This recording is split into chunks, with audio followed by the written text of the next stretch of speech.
नमस्कार मित्रांनो. Last time आपण इंट्रोडक्शन टू मायक्रो फायनान्स बघितलं होतं फर्स्ट युनिटमध्ये. त्याच्यामध्ये काय कव्हर केलं होतं? Meaning of micro finance, types of products, models of lending, government RBI, नाबार्डची इनिशिएटिव्ह कोणकोणते प्रमोट करण्यासाठी. देन आहे बेनिफिट्स, इश्यूज, चॅलेंजेस, हा MFI काय, व्हॅल्यू चेन फायनान्सिंग काय असते, चिट फंड फायनान्सिंग काय असते, शॅडो बँकिंग काय असते, पर्टिक्युलरली आपण लास्ट टाइमच्या युनिटमध्ये बघितलं होतं. तर ह्या युनिटमध्ये आपण बघणार आहोत स्मॉल फायनान्स बँक. तर युनिट नंबर 2 मध्ये आपण बघणार आहोत स्मॉल फायनान्स बँक. तर बेसिकली स्मॉल फायनान्स बँक काय असते, स्मॉल फायनान्स बँकचं मिनिंग काय असतो, त्याच्यामध्ये सेल्फ हेल्प ग्रुप काय असते, हे 2 पॉईंट आपण ह्या युनिटमध्ये कव्हर करणार आहोत. तर एकदम सिस्टमॅटिक वे आणि शॉर्ट युनिट होणार आहे, एकदम डिटेलमध्ये होणार या पर्टिक्युलर व्हिडिओमध्ये. युनिट 2 आणि युनिट 3 हे दोन्ही कव्हर करणार आहोत आपण. तर व्हिडिओ शेवटपर्यंत बघा, आवडलं तर लाईक करा, शेअर करा. त्याच्या अगोदर एक अनाउन्समेंट करायचं. आपण काय करतो, FM आणि DS साठी लेक्चर सिरीज घेऊन आलेलो आहे. ज्यांना ज्यांना FM बॅक आहे किंवा ज्यांचा रेग्युलर मध्ये आहे त्यांना वन वे मध्ये क्लिअर करायचा थोडा डिफिकल्ट वाटतं, अशा विद्यार्थ्यांनी FM आणि DS साठी रजिस्ट्रेशन करू शकता. रजिस्ट्रेशनची लिंक डिस्क्रिप्शन मध्ये भेटेल. आणि तुम्हाला काही डाऊट असतील तर डायरेक्टली मला कॉन्टॅक्ट करून, हे माझा कॉन्टॅक्ट नंबर आहे, डायरेक्टली कॉन्टॅक्ट करून माझ्याशी डाऊट विचारू शकता आणि डिस्कस करू शकता. तर यामध्ये आपल्याला जर डेमो बघायचे असतील तर युट्यूबवरती बघू शकता तुम्ही. आणि रजिस्टर करायचं आहे तर ह्या लिंकवरती जाऊन रजिस्टर करा. आपण भेटूया लाईव्ह क्लासेसमध्ये. तर स्मॉल फायनान्स बँक काय असतात बेसिकली? अगोदर काय व्हायचं, डायरेक्टली ट्रॅडिशनल बँक वगैरे असायचं. तुम्हाला जाऊन बँक काढा, एक सिटीला जायचं, सिटीमध्ये जाऊन अकाउंट काढायचं. दरवेळेस तुम्हाला सिटीला जायची गरज पडायची. परंतु 2010 8 ते 10च्या दरम्यानमध्ये सरकारच्या डोक्यामध्ये एक आयडिया आली की बाबा आपण काय करू शकतो की रुरल बँकिंगला आणखी मास लेवलवरती गावागावापर्यंत घेऊन जाऊ शकतो. तर ह्यासाठी रघुराम राजन, नचिकेत मोर कमिटी, ह्या अशा कमिटींच्या डोक्यामध्ये आलं की एक स्मॉल फायनान्स बँक ह्या नावाची कन्सेप्ट आपण काढू शकतो. स्मॉल फायनान्स बँक काय असते, बेसिकली तुमचं प्रायमरी ऑब्जेक्टिव्ह काय असते, ज्या गावामध्ये किंवा ज्या एरियामध्ये बँकिंग सिस्टीम पोहोचलेली नाही, अनसर्ड एरिया जे आहेत त्या एरियामध्ये बँकिंग सिस्टीमला घेऊन जायचं आणि तिथल्या लोकांना बँकिंगच्या फॅसिलिटीज प्रोव्हाइड करायच्या किंवा फॅसिलिटेट करायचा. हे आहे basic aim of small finance bank. तर काय म्हणलं, it is a type of niche banking, special banking created with primary objective of providing financial inclusion to the sections of population that are typically underserved by traditional banks such as small business unit, marginal farmers, micro small industries and unorganized sector. हे जे लोक आहेत, farmers, small marginal farmers, small industries आणि other kind of business units जे आहेत आणि rural एरियामध्ये banking system पोहोचलेली नाही, अशा लोकांना बँकिंग सिस्टीम मध्ये एंटर करून त्यांचं फायनान्शियल समावेशन करून घेणे, इन्क्लुजन करणे, हे स्मॉल फायनान्स बँकचं उद्दिष्ट आहे. फीचर्स काय काय आहेत?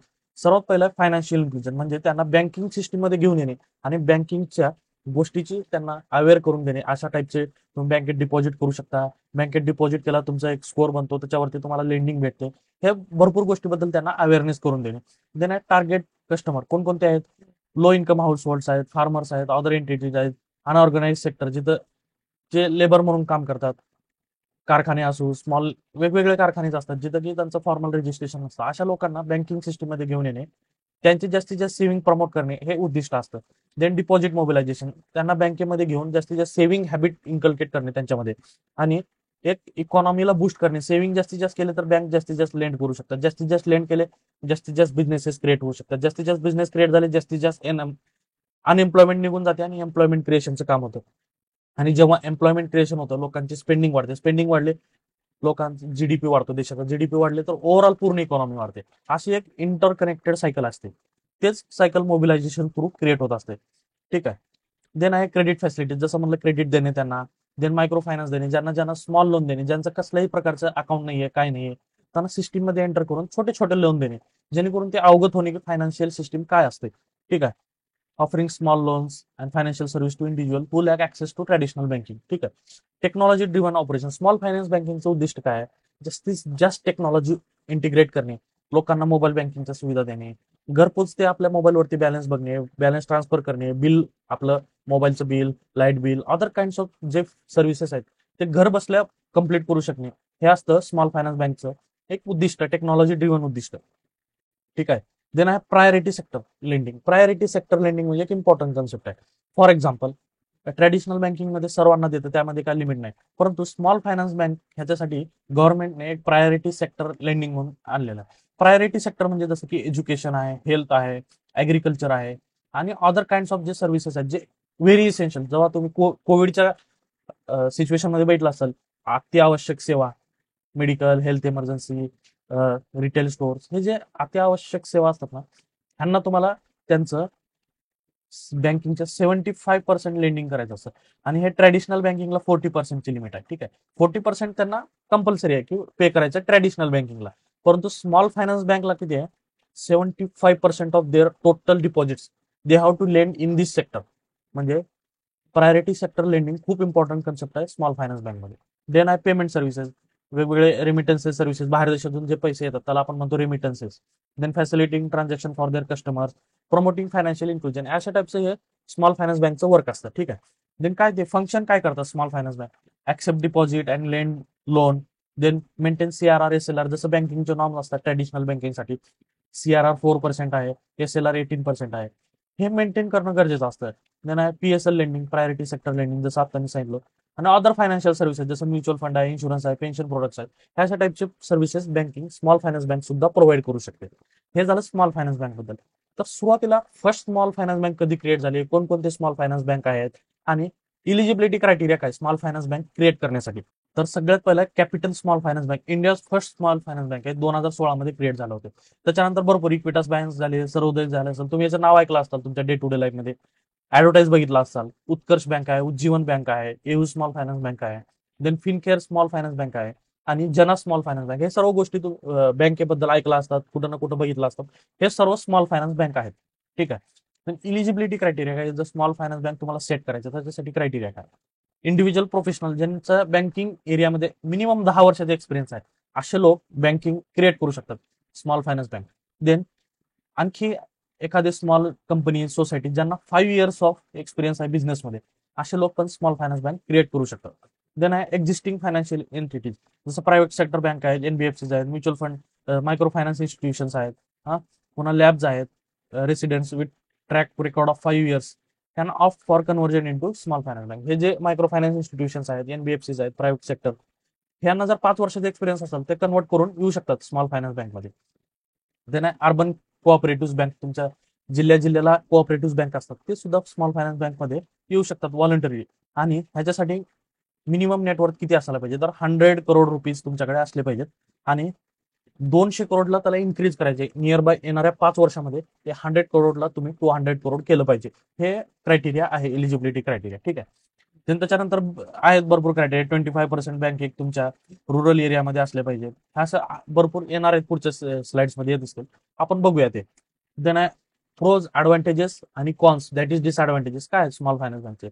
तर प्रोज काय असतं, सुरुवातीला फायनान्शियल इन्क्लुजन वाढवतात जास्तीत जास्त. Tailor product means specific products देऊ शकतात, ज्यांना गरज आहे ते स्पेसिफिक प्रोडक्ट देऊ शकतात. देन मायक्रो फायनान्सवरती यांचं फोकस असतं. देन टेक्नॉलॉजीला इंटिग्रेट करून चालतात जास्तीत जास्त. आणि प्रायोरिटाइज लेंडिंग टू क्री सेक्टर, जसं पीएसएल नॉर्म सांगितलं होतं तुम्हाला, ऍग्री, एज्युकेशन आणि हेल्थ, ह्यामध्ये जास्तीत जास्त यांचं लेंडिंग असते. देन कॉन्स काय, ह्याच्यामध्ये जास्तीत जास्त हाय क्रेडिट रिस्क असते, जे क्रेडिट देतात डिफॉल्ट होण्याचे चान्सेस असतात. आणि मॅक्सिमम यांच्यामध्ये काय असते, क्रेडिटचे जे लेंडिंगचं रेट ऑफ इंटरेस्ट आहे ते खूप हाय असतं as compared to traditional banking. कारण ह्यांच्याकडे स्मॉल लिमिटेड कस्टमर्स असतात आणि त्या स्मॉल लिमिटेड कस्टमरसाठी ह्यांना पूर्ण ऑपरेशनल कॉस्ट जर कव्हर करायची असेल तर लेंडिंग हाय इंटरेस्टमध्ये द्यावं लागतं. त्याच्यामुळे हे एक त्यांचा कॉन्स आहे. देन ऑपरेशनल चॅलेंजेस आहेत, जसे सेटअप करणे, ब्रँच इन्फ्रास्ट्रक्चर क्रिएट करणे, रेग्युलेटरी कंप्लायन्सेस असतात, ते सर्व गोष्टी ह्याच्यावरती ऍडिशनल बर्डन देतात, कॉस्टिंग असते. त्याच्यामुळे हे एक डिसएडव्हान्टेज आहे. स्मॉल स्केलवरती ऑपरेट करते, जसं की तुम्हाला सांगितलेलं आहे, स्मॉल लेवलवरती ह्याचं उद्दिष्ट आणि ऑब्जेक्टिव्ह होतं की स्मॉल एरियामध्ये आपल्याला घेऊन जाणे बँकिंगला. देन एक्सपिरियन्स, प्रॉफिटेबिलिटी प्रेशर, म्हणजे जसं की जास्तीत जास्त कमी लोक असतात, जास्तीत जास्त लेंडिंग करत असतात. ते लेंडिंग मध्ये त्यांना कधी कधी प्रॉफिट होतं, कधी लोक डिफॉल्ट करतात, ऑपरेशनल कॉस्ट असतात, त्याच्यामुळे यांची लेंडिंग प्रॉफिटेबिलिटी कमी होते, त्याच्यामुळे प्रेशर क्रिएट होतं. ठीक आहे, अशा प्रकारे त्याचे कॉन्स आहेत. कोणकोणते गव्हर्नमेंटचे रूल्स रेग्युलेशन्स आहेत जे की स्मॉल फायनान्स बँकला रूल करत असतात किंवा त्याच्यानुसार स्मॉल फायनान्स बँकला वर्क करावं लागतं, ते असे आहेत. बँकिंग रेग्युलेशन ऍक्ट आहे 1949चा. देन आहे FEMA act, foreign exchange management act आहे 1999चा. देन आरबीआय ऍक्ट आहे 1934चा. पेमेंट सेटलमेंट ऍक्ट आहे 2007चा. देन सीआयसी रेग्युलेशन आहे 2005चा. अँड डीआयसीजीसी, गव्हर्नमेंटचे एक इन्शुरन्स आहे, प्रत्येक बँकला 5 लाख पर्यंत कस्टमरला इन्शुरन्स द्यावं लागते. हे डीआयसीजीसी ऍक्ट थ्रू केलं जातं. बँकेला स्मॉल अमाऊंट ऑफ डिपॉझिट तुमच्याकडे असतात, तर प्रत्येक कस्टमरचं स्मॉल एक पोर्शन मध्ये आरबीआयला एक डिपॉझिट म्हणून द्यावं लागतं, इन्शुरन्स प्रीमियम म्हणून. आणि त्या इन्शुरन्स प्रीमियम मध्ये समजा ते बँक डिफॉल्ट झाली तर आरबीआय आपल्याला 5 लाख पर्यंत इन्शुरन्स देतात. तुमचे पैसे किती का असणार, समजा 10 लाख रुपये आहेत तर तुम्हाला 5 लाख रुपये पर्यंत इन्शुरन्स देणार. 5 लाख आहेत तर 5 लाखच देणार, 2 लाख आहेत तर 2 लाख देणार. हे आरबीआय गॅरंटी घेते हे DICGC ऍक्ट मध्ये. ठीक आहे. त्याच्यानंतर बिझनेस मॉडेल काय, बिझनेस मॉडेल हे बुक मधलं घेतलेलं आहे आपण, हे ठाकूर बुक मधलं. ओव्हरऑल बिझनेस मॉडेल काय असतं, जास्तीत जास्त लोन देणे, त्यांच्या थ्रू इन्कम अर्न करणे, अदर स्पेसिफिक इन्शुरन्स प्रोडक्ट विकणे, हा, तर ट्रान्झॅक्शन कॉस्ट, एकमेकाला पैसे ट्रान्सफर करणे, रेमिटन्सेस जे येतात ह्या थ्रू हे स्मॉल फायनान्स बँक अर्न करत असते.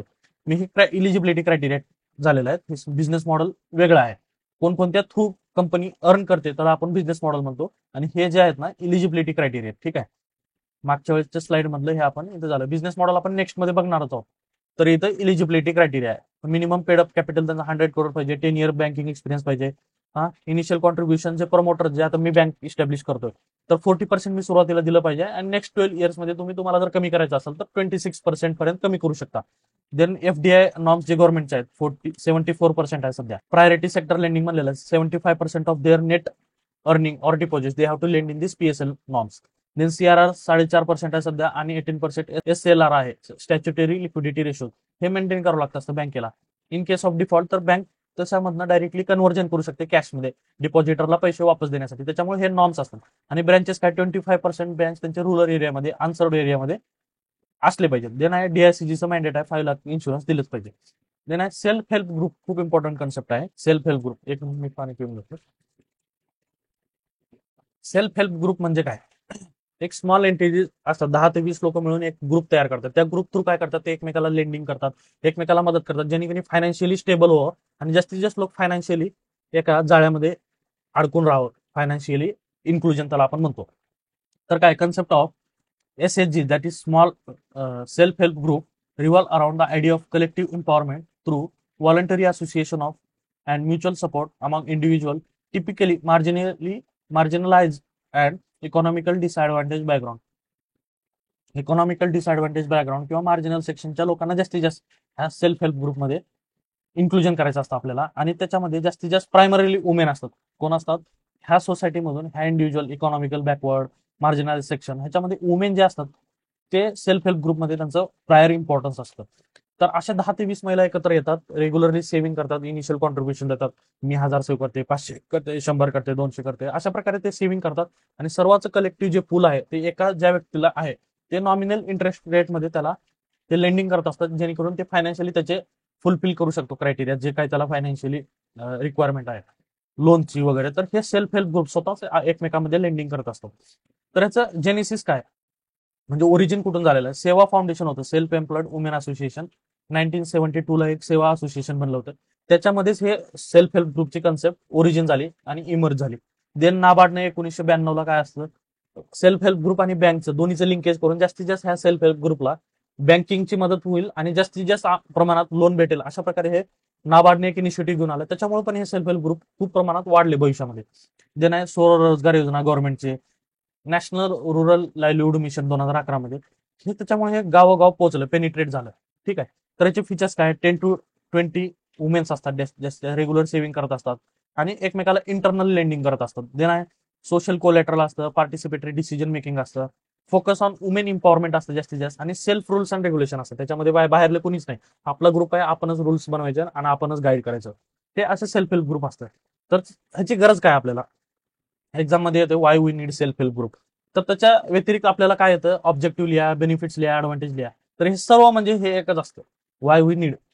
तर त्याच्यामध्ये आपण असं लिहू शकतो, सोशल बेनिफिट्स काय, इकॉनॉमिकल बेनिफिट्स काय आणि पॉलिटिकल बेनिफिट्स काय सेल्फ हेल्प ग्रुपचे. ह्या 3 क्रायटेरियामध्ये आपण सेल्फ हेल्प ग्रुपला डिफाईन करू शकतो. आणि शेवटी हे सर्व केल्यानंतर त्यांचं काय डेव्हलपमेंटच होणार आहे. Development of individual, development of group, development of economy, development of nation, overall हे पर्टिक्युलरली डेव्हलपमेंट असं लिहू शकतो स्मॉर्ट मध्ये. तर काय गरज आहे आपल्याला, फायनान्शियल इन्क्लुजन करणे, जास्तीत जास्त लोकांना फायनान्शियल जाळ्यामध्ये इन्क्लूड करून घेणे, त्यांचे इम्पॉवरमेंट करणे, त्यांना स्किल डेव्हलपमेंट देणे, डिसिजन मेकिंग त्यांना घेण्यासाठी मदत करणे. देन पॉवर्टी एलिव्हेशन, जास्तीत जास्त पॉवर्टी रिड्यूस करणे, जास्तीत जास्त लोक बिलो पॉवर्टी लाईन असलेले त्यांना अबव पॉवर्टी लाईन घेऊन येणे आणि इन्कम जनरेशन करणे. ठीक आहे. आणि lifting of families out of poverty हे त्यांचं बेसिक उद्दिष्ट असतं. Then social support, building solidarity आणि provide mutual assistance specially in times of crisis. जेव्हा काय आपल्याला गरज पडते, आपल्याला अर्जंट गरज पडते, त्या टाइममध्ये हे सेल्फ हेल्प ग्रुप मदत करत असतात. देन जेंडर इक्वॅलिटी असतं यांच्यामध्ये, प्रमोट वुमेन एम्पॉवरमेंट, हा. देन कम्युनिटी, ओव्हरऑल जेवढी कम्युनिटी आहे आपली ती कम्युनिटी डेव्हलप होत असते त्याच्या थ्रू. परंतु प्रत्येक पॉईंटला दोन बाजू असतात, एक पॉझिटिव्ह एक निगेटिव्ह. तसंच ह्याला डिसएडव्हान्टेजेस पण आहेत. काय डिसएडव्हान्टेज आहेत? रिसोर्सेस कमी असतात. जास्तीत जास्त किती लेंडिंग करणार आहे ते, कमीच कमी अमाऊंट मध्ये लेंडिंग करू शकतात, ते जास्तीत जास्त लेंडिंग करू शकत नाही. त्याच्यामुळे रिसोर्स त्यांच्याकडे लिमिटेशन आहे. रिस्क आहे की जास्तीत जास्त ग्रुपला लोन दिलं ते परत करतील का नाही करतील, हे पण रिस्क असोसिएट आहे त्याच्यासोबत.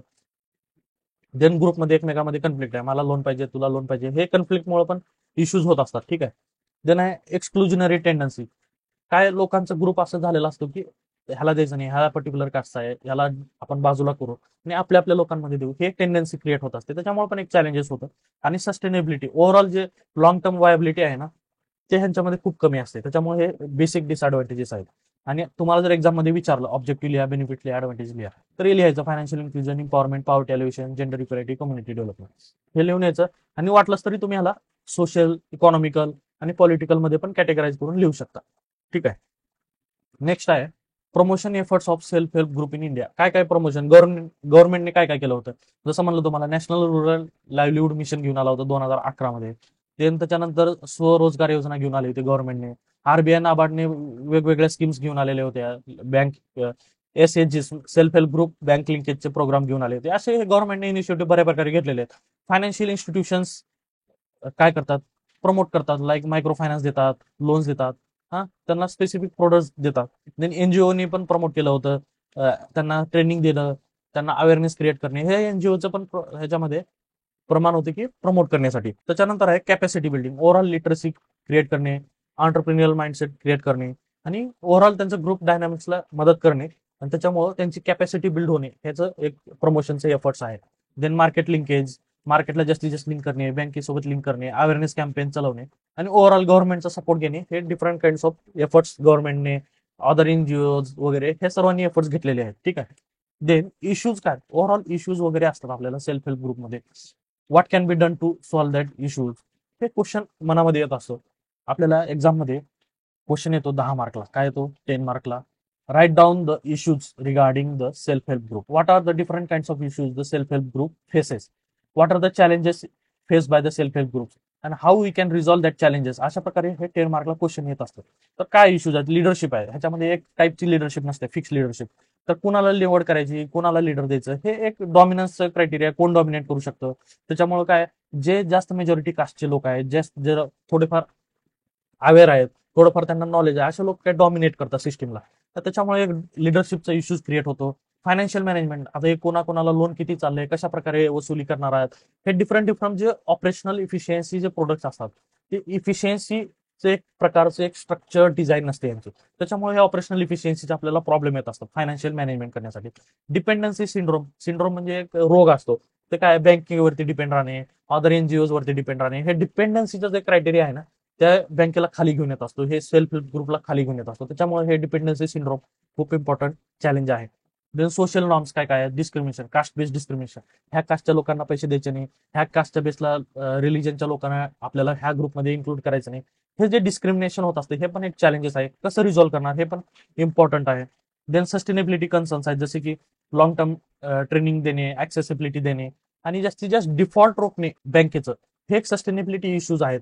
आणि ग्रुप डायनामिक्स, जसे अनइक्वल पार्टिसिपेशन आहे, लॅक ऑफ ट्रस्ट आहे, हा पर्सनॅलिटी क्लॅशेस, दोन लोकांमध्ये तू भारी का मी भारी, असं दोघं भांडणं होणे, डिसएग्रीमेंट्स होणे, कन्फ्लिक्ट होणे, त्याच्यामुळे पण काय होतं, ग्रुप डायनामिक्स बिघडतात आपले. आणि एक्सटर्नल फॅक्टर्स, जसे की इकॉनॉमिक डाऊनटर्न आहे, नॅचरल डिझास्टर्स आले, अर्थक्वेक आले, सायक्लोन आलं, तर त्या केसेसमध्ये लोक डिफॉल्ट करतात, त्याला पण चॅलेंजेस आहेत. हे अशा प्रकारे हे डिफरंट टाइप्स ऑफ चॅलेंजेस आहेत. तर याला कसं रिझॉल्व्ह करणे, म्हणजे ह्याचे जे चॅलेंजेस आहेत त्याला उलट करून लिहायचं. जास्तीत जास्त लिडरशिप चॅलेंजेस प्रोएक्टिव्ह बनवणे, एक स्ट्रक्चर डिझाईन मध्ये लिडरशिप बनवणे, हा, फायनान्शियल मॅनेजमेंटला एक स्ट्रक्चर डिझाईन करणे, अशा टाइपचे लोन्स रेकॉर्ड ठेवणे, फायनान्शियल रेकॉर्ड ठेवणे, ट्रान्सपरन्सी ठेवणे, अकाउंटेबिलिटी ठेवणे, हे रिझॉल्युशनचे इफेक्ट आहेत. ठीक आहे. ह्याच्या उलटच लिहायचं आपण एक्झाम मध्ये. डिपेंडन्सी सिंड्रोम कमी करणे, जास्तीत जास्त ओन मोबिलायझेशन क्रिएट करणे आणि सोशल नॉर्म्सला जास्तीत जास्त अवेअर करणे, कास्ट बेस्ड डिस्क्रिमिनेशन अवॉइड करणे, जास्तीत जास्त ट्रेनिंग देणे, त्यांना अवेअर करणे, ह्याच्या थ्रू आपण हे सुद्धा कमी करू शकतो. सस्टेनेबिलिटीला ट्रेनिंग देऊन लॉंग टर्मला त्यांना एक अवेअर करू शकतो.